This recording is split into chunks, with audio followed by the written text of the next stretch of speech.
My wife died several months ago, and I've slowly been moving the things she had to places where they would be of use and wouldn't be going to waste. And this particular day, I had decided to take her coats, which she had quite a few nice coats, fairly expensive coats, to her mother's place, because her mother's pretty much the same size she was.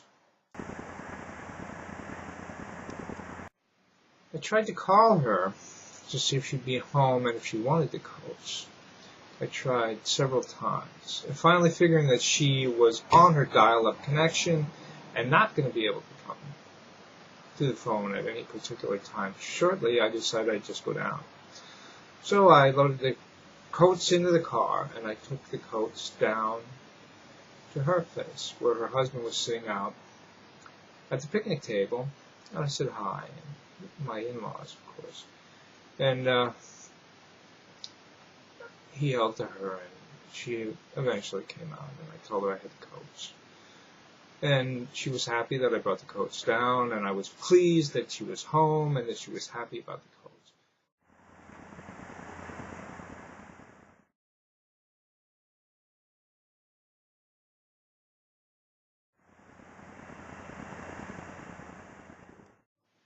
Their son's son and his wife were in town. They live up on Long Island.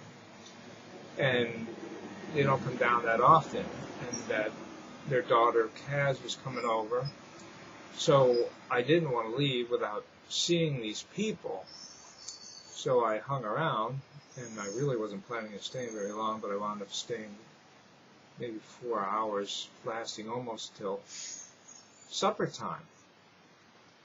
And Kaz showed up first, and they talked, and then Tim and his wife Christy showed up, and he was telling a story about their cat. Apparently they had a ferret, and they got a cat that grew to a fair size. And apparently the ferret picked on the cat a lot when it was small, but when it grew, he was saying that they had to have the cat fixed, because the cat would pick the ferret up and drag it around the house and hump it all the time. What an odd story. What a bizarre, bizarre story. So finally, everybody took off. Tim headed back to the island because it was late and he had to get up. So I had gotten rid of the coats, and I begged off eating supper there, and I went home.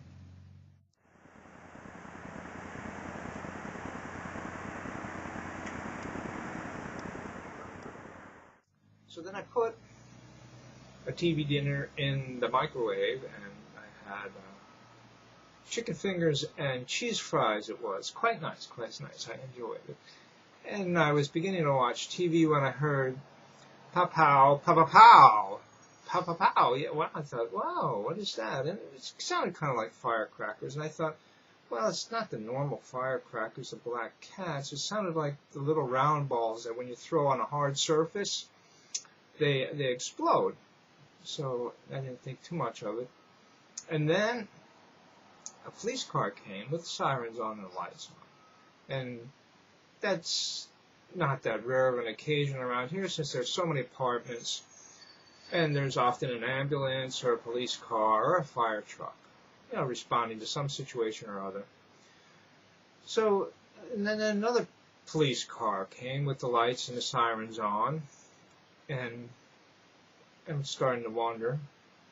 And then they started coming. One police car after another police car, another police car, another police car, police cars all over the place, sirens and lights. And then an ambulance shows up. One ambulance shows up and the ambulance leaves, and another ambulance shows up, and then the other ambulance leaves, and the TV crew shows up, and oh my goodness gracious, what's going on? So I talked to people, and finally they said they think there was a shooting.